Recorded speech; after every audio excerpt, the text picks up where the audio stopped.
अभी तक हमने आपको बताया ईजीडी सिस्टम के बारे में और डीपीएफ के बारे में डिटेल में। अब हम बात करते हैं कि क्या क्या सावधानी बरतनी पड़ेंगी कि डीपीएफ आपका चौक ना हो, सूट वैल्यू आपकी इंक्रीज ना हो। तो सबसे इम्पोर्टेंट है कंबशन के लिए फ्यूल, इंजन को फ्यूल वेरी इम्पोर्टेंट। तो आपको हाई क्वालिटी का फ्यूल ही यूज़ करना है। BS6 का fuel most of the petrol pump पे अवेलेबल है, जिसमें सल्फ़र की मात्रा कम होती है और दिखने में क्लीन होता है फ्यूल, ठीक है, ट्रांसपेरेंट होता है। तो ये आपको यूज़ करना है सो दैट आपका कंबशन बेटर हो। कंबशन बेटर होगा तो पॉल्यूटेंट्स कम निकलेंगे, धुआं कम निकलेगा, सूट वैल्यू की मात्रा कम होगी। दूसरा चीज़ है ऑयल।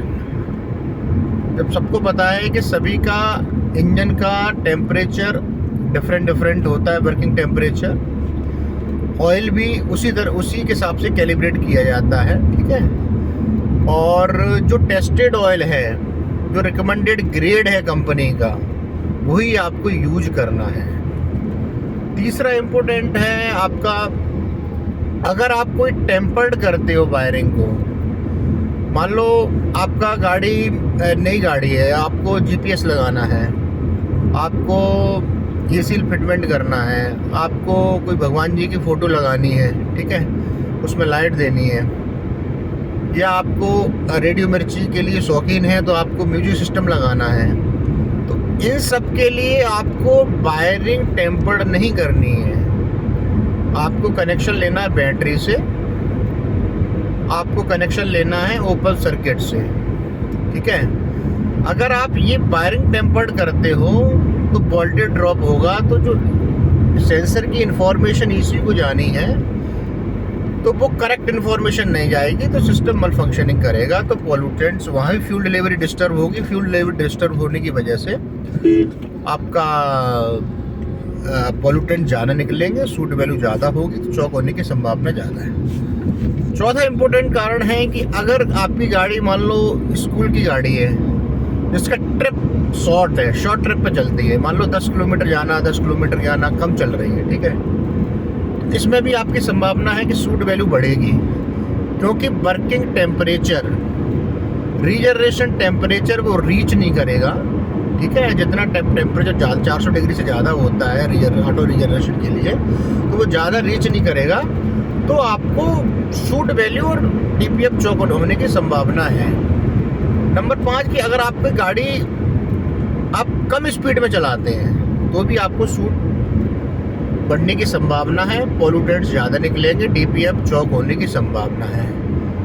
तो ये थोड़े ये कारण हैं, DPF और भी कारण हैं, बट ये वो कारण हैं जो आपको मेंटेन करने हैं, कस्टमर को मेंटेन करना है, ड्राइवर को मेंटेन करना है, ठीक है। इसके अलावा भी जो कारण है, वर्कशॉप में क्या क्या प्रिकॉशन लेने हैं, वो वर्कशॉप के लिए अलग गाइडलाइन है, ठीक है। अब हम बात करते हैं कि अगर सूट वैल्यू बढ़ गई तो सबसे पहले लाइट ऑन होगी कंटिन्यूस डैशबोर्ड पे, ब्लिंक नहीं होगी, ब्लिंक होगी सेकंड स्टेज पे। फर्स्ट स्टेज पे जब ऑटो रीजनरेशन स्टॉप हो जाएगा तो सूट वैल्यू बढ़ेगी, तो आपकी लाइट ऑन होगी डैशबोर्ड पर, DPF की लाइट। तो उस टाइम आपको DPF को मैनुअल रीजनरेशन करना है। ध्यान रहे, मैनुअल रीजनरेशन कब कर सकते हैं, उसके भी क्या क्या सावधानी है, क्या क्या प्रिकॉशन है, हम स्टेप बाय स्टेप आपको बताएंगे, ठीक है। तो सबसे पहले गाड़ी का टेम्परेचर बहुत इंपॉर्टेंट है। तो गाड़ी जब आपका चल के आए, जब उसका टेम्परेचर 70 से ऊपर हो, 80 के बीच, 70 से ऊपर हो, तब ये रीजनरेशन, मैनुअल रीजनरेशन हो सकता है। ठंडी इंजन पे, ठंडे इंजन पे, स्टार्टिंग इंजन पे मैनुअल रीजनरेशन नहीं होगा। तो पहला मैनुअल रीजनरेशन का फंडा क्या है कि आपका टेम्परेचर आपका 70 डिग्री से ज़्यादा होगा, तभी जो मैनुअल स्विच है रीजनरेशन का, ट्रिगल व्हील है, तब उसका काम करेगा। तो मान लो आपका टेम्परेचर बराबर है, तो सबसे पहले आपको आइडल प्लेस में गाड़ी को पार्क करना है। आइडल प्लेस ऐसी हो, ओपन स्पेस हो, ठीक है, आसपास कोई स्मोकिंग नहीं करता हो, कोई भी फायरिंग के कोई चांस नहीं हो, क्योंकि इसका टेम्परेचर ज़्यादा होता है, इसलिए थोड़ा सा सावधानी बरतनी है। आपने गाड़ी को, फिर आपको गाड़ी को स्टार्ट करना है। स्टार्ट करने के बाद ABC, एक्सीलेटर, ब्रेक, क्लच, इसको बिल्कुल यूज नहीं करना है, बिल्कुल एक्टिव नहीं करना है। आपको मैनुअल रीजनरेशन का जो स्विच है उसको 5 सेकंड तक ऑन करना है। 5 सेकंड तक जब आप ऑन करोगे तो ये एक्टिव हो जाएगा मैनुअल रीजनरेशन में सिस्टम। उस दौरान गाड़ी का जब हम स्टार्ट करेंगे मैनुअल रीजनरेशन, तब गाड़ी का जो RPM रहेगा, इंजन RPM 750 के आसपास रहेगा, 750। जब गाड़ी का रीजनरेशन चालू हो जाएगा तो 1800 2000 तक पहुंचेगा। तो आधा घंटे तक ये प्रोसेस चलती रहेगी हाई RPM पे। आपको कुछ नहीं करना है, ना ब्रेक पे यूज करना है, जैसे हैंड ब्रेक आपको एक्टिव रखना है, और हैंड ब्रेक का सिग्नल आपका डैशबोर्ड में आना चाहिए, ध्यान रहे, तभी वो एक्टिव होगा।